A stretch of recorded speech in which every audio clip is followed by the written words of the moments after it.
Well, this show had so many challenges, I think, because it's such a pinnacle of the Marvel sort of universe. Excuse me, Mr. Hulk? Yes. Can we get a photo? Smart Hulk in particular was a real challenge because we were taking our facial animation to places we hadn't been, and to get that level of performance was definitely a real challenge. So when they were shooting, they shot with Mark Ruffalo in place of Smart Hulk. He would wear a motion capture suit and also some head-mounted cameras to capture his facial performance. So that meant once we got the shots turned over to us, we had a good amount of reference to get started with. Although we had these amazing performance from Mark, if you put 100% Mark onto Smart Hulk, it wouldn't look like Smart Hulk, it would look like Mark Ruffalo pretending to be Smart Hulk. So there's a certain amount of refinement we had to do to find that performance, to find the character.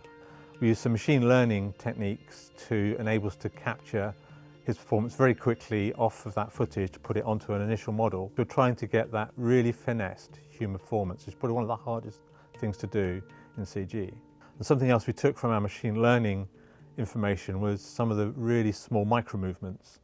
Although we did mostly hand animation, it was very important we could take these tiny little micro movements of like very small bits of eyebrow movement, or cheek movements, just really subtle stuff. You could feed it back over the top of the hand animation to really capture the performance. The biggest problem I think we faced was actually the quantum suits that the Avengers wear, because when they shot it way back before Infinity War, there was no design for the suits. So nobody was wearing a suit and no suit was ever built. So we had to work out several things. One is how we were going to replace everybody's costumes, because they had been shot in whatever costume the Avenger happened to usually wear.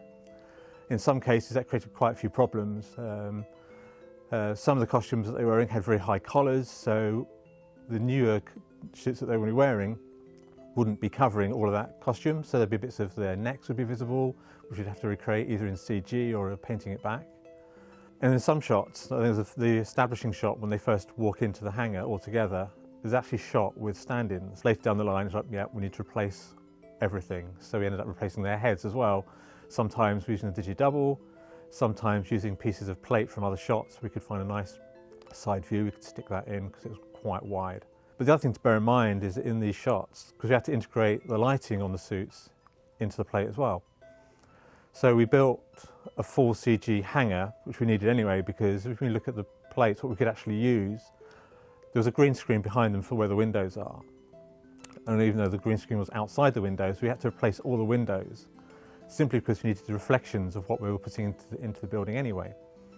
So by the end of the day, the only thing that's actually left in those shots was actually from what was filmed, is their heads and part of the ceiling. So we replaced the hangar as well. So actually there was one shot in particular for Ant-Man, right at the beginning of the time travel testing. Ant-Man introduces the quantum gate van. Now that shot was originally in a different sequence, shot in a different part of the hangar, so the background was all wrong. So we had to take that and completely change it, change the environment, change the van, and then it was like, oh, he's also wearing the wrong costume. So we ended up replacing his costume as well to put him into the Ant-Man quantum suit that he was wearing for the rest of the sequence. So that was another sort of last-minute, single-shot design of a costume to match something exactly like in the rest of the shots. We owe this. People like to see the big flashy effects. The satisfaction comes a lot of time from doing good work that nobody realises is there.